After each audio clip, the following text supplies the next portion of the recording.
Alright guys, it's time to give y'all an update on the ZJ. Haven't really done anything to it. In fact, I've done nothing to it besides move it into the garage. So it's a 98 4.0 auto 4-wheel drive. Runs good, needs a transmission. I have not felt like doing the transmission, haven't really wanted to mess with it in a while. It's all stock. It's in good shape. It's only got one spot on the rear quarter that needs some addressing. I mean, it doesn't need it, but I'm going to. Just here.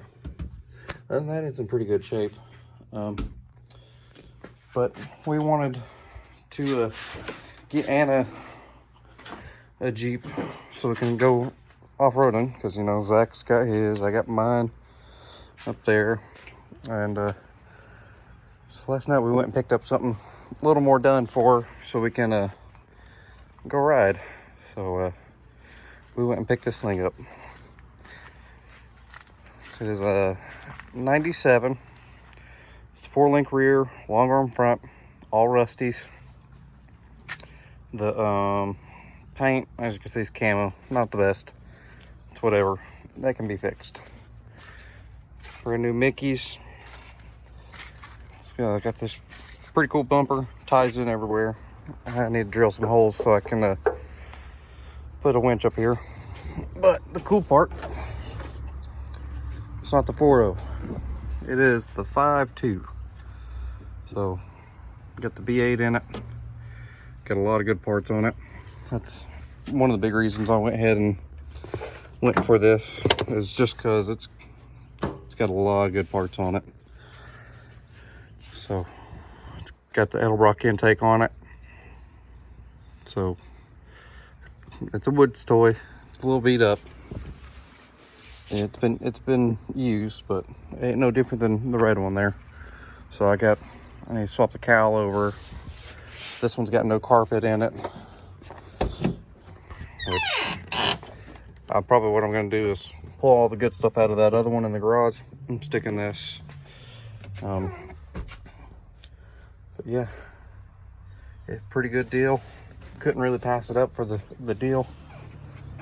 So no carpet.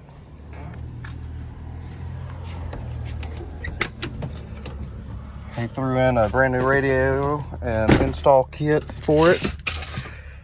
Threw in a Dana 44 rear axle. Since it's 4-link, I'm gonna have to get the brackets to weld to it to make it where I can just swap that in. So whoever he bought it from did all this. It's all welded in, tied in, so they could run longer shocks. As you see, they're Fox shocks, so it's gonna run pretty good. I'm gonna patch some holes up. It is the all-wheel drive system, and this thing was 1 tons, but he took the 1 tons off and put it back to the stocks just so he could sell it easier. So it's got limiting straps. It's the full Rusties front and rear long arm 4-link kit. Got the limiting straps. It's set up pretty well. I'm gonna tweak here and there. You can see where they just ripped the back bumper off. Not a big deal. I'm gonna take all that off and probably actually get an actual bumper for this thing. So these came all-wheel drive. So it's 4 high or 4 low, which, as many know, not very desirable.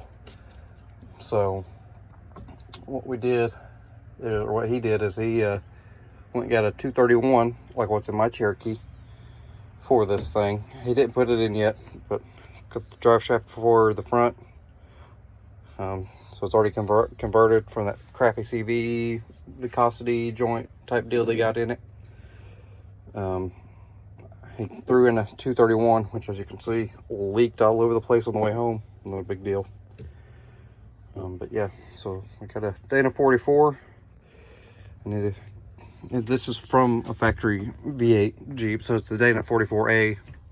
Not as desirable, but it's better than a Dana 35, which is under it right now.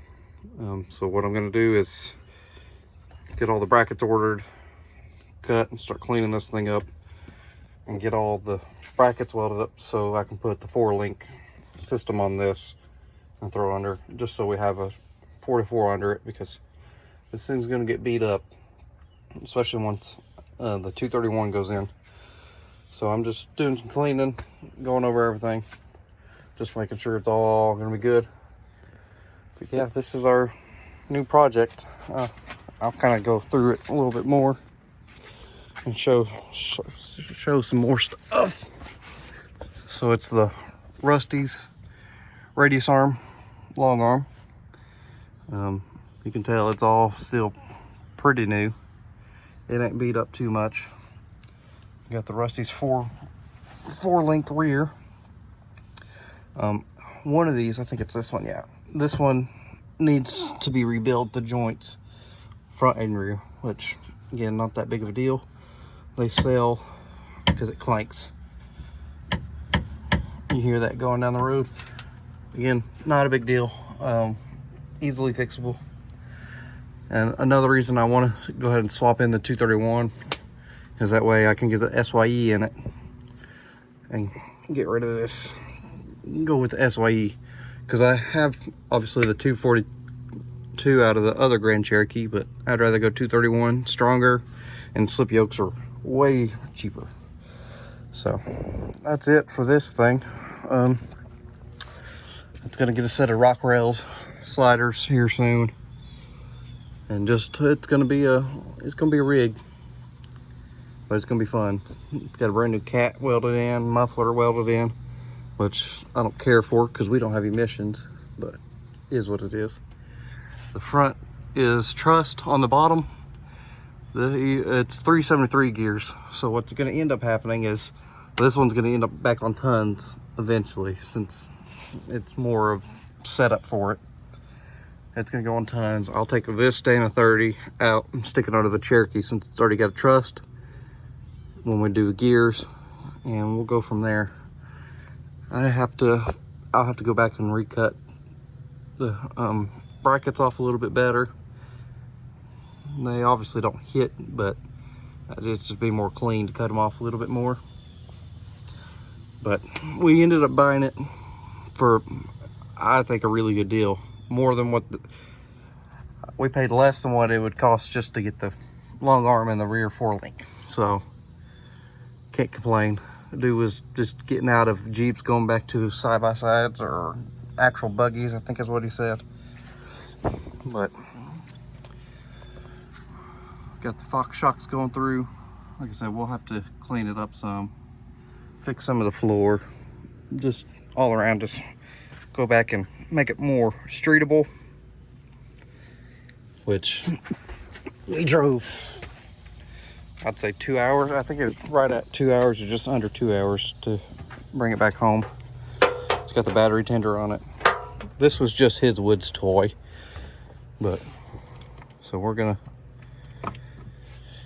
make it nice. I'm gonna go ahead and do valve covers, oil pan gasket. I'm gonna get it all nice and straightened out, and I think we're gonna order, I'm a snorkel guy, so I think I'm gonna go ahead and order a snorkel for it too.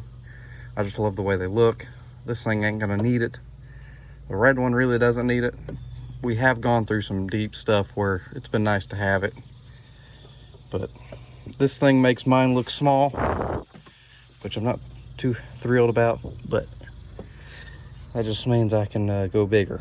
So it needs cleaning up, needs some wipers, needs to swap the cowl over, just needs some fixing here and there. So not a big deal.